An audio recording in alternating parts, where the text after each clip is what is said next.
John here, guys, and this is just a little bit of the warning for all you HDZero goggle users out there.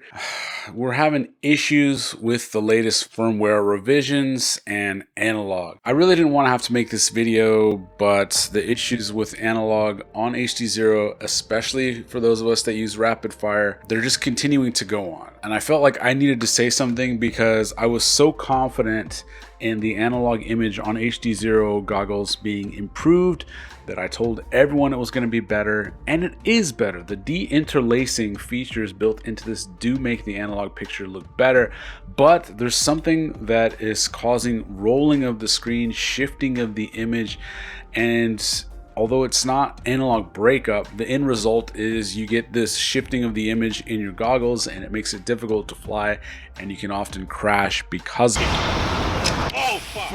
Of it. Now HDZero is aware of the issue, and they have put out a few fixes to help improve that. Unfortunately, the latest fix, which is beta version 9.03, I'll put the official version on the screen somewhere, that is said to add 1080p 30, which it does, and it's awesome, and a lot of other really cool features that they have been working on. And it's also supposed to improve the analog image, and it doesn't. It actually makes it considerably worse. I'll just play at the end my first pack on it, and it was just frustrating. You can hear the frustration in my voice. Can you see that? It's rolling. Like worse. It's worse. R7. Again, HDZero is doing an awesome job. I don't want to discourage anyone that is planning to get these goggles, but I felt like since I was one of the loudest ones saying how improved the analog image is and how this is also the best analog goggle, I don't know if I can confidently still say that because they haven't been able to fix the rolling issue, the screen rolling. Unfortunately, I put my money where my mouth was, and I sold both my Sky Zones and my Orca goggles. So now this is the only analog compatible goggle I have left, and I'm going into Mayhem team race in just a few short days, and I don't know what I'm gonna do. I have crashed because of this rolling thing several times. Lamone has been experiencing the same thing.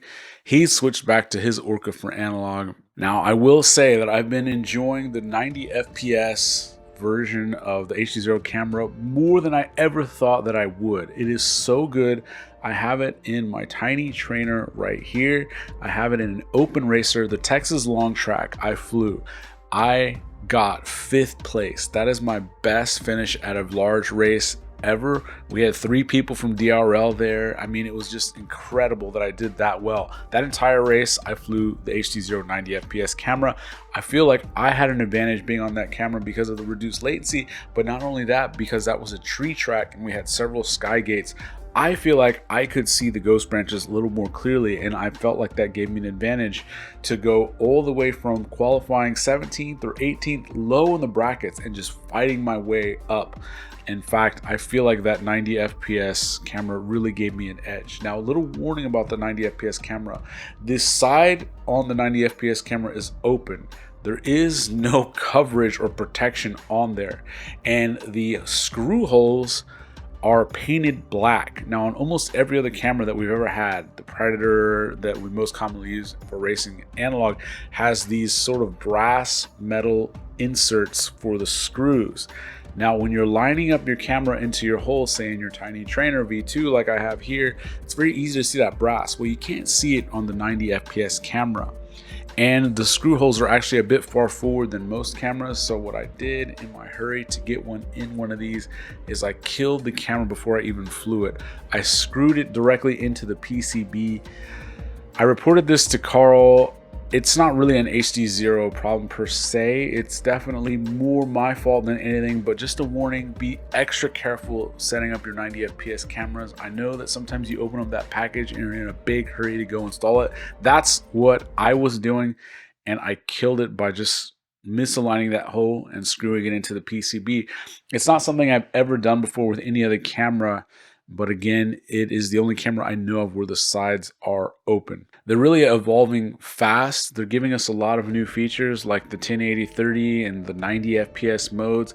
They even have a new update for the Emax budget transporter 2 goggles that I have. Now I can view the 90 FPS camera on there as well to spectate. Of course, it's not going to beat 90 FPS because that screen can't do 90 FPS, but it's really cool the amount of updates they're going. But just be warned, if you do have to fly analog for racing or for whoops or anything, you may not want to sell those analog goggles just yet. Keep them around just a little bit longer until they come up with a stable update. If for whatever reason they're not able to, then you might just have to have 3 goggles. I am going to have DJI, HDZero, and now I'm looking for another set of analog goggles, hopefully before next week, to bring to the team race, because I just don't know if this is going to work well without blinding me in certain parts of the track, which is frustrating, but you know, that's kind of what we signed up for. I was part of the beta testing program, but some of you guys are purchasing as a regular customer, so just want you to be aware. Between all the systems out there, I really love being a user of DJI. It works so well, the image is so beautiful,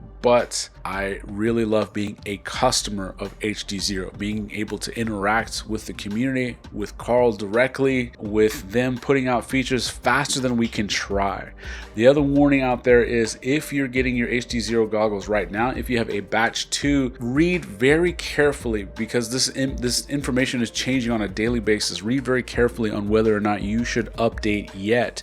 It may not be appropriate. In fact, part of why this update that broke some of the analog functionality was released without complete testing, I'm speculating, is because somebody out there updated a V2 goggle when they shouldn't have, bricked it, and they had to very quickly release some unbricked features. And I suspect that some things that were in that package to be pushed forward were not fully tested, and that's why.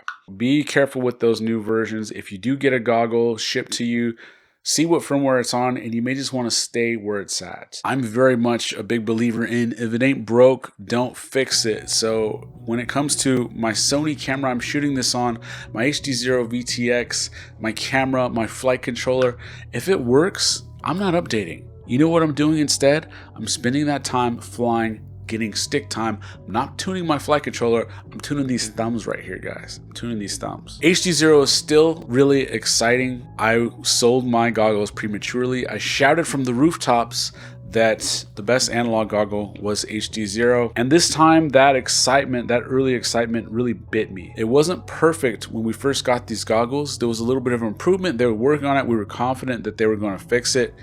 And instead, unfortunately, this time it actually got worse, like substantially worse. Here's the footage of what I experienced on that. You make up your own mind. Thanks, guys. Okay, this is the new HDZero firmware, and it's rolling. Can you see that? It's rolling. Like worse. It's worse. R7.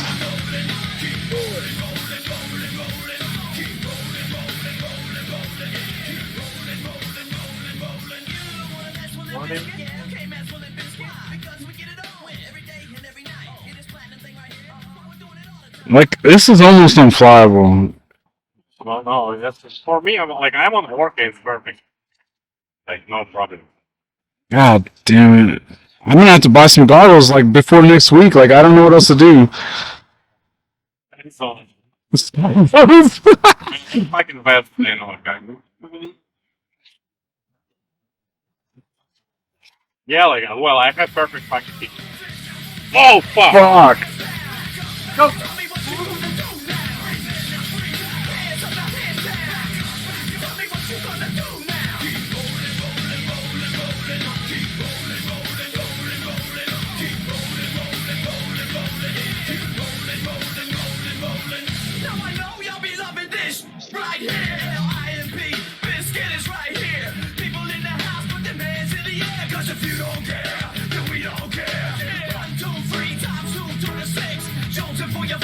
Ah, fuck!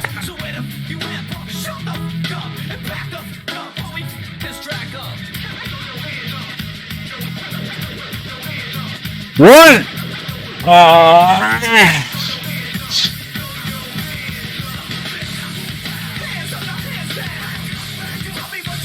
No!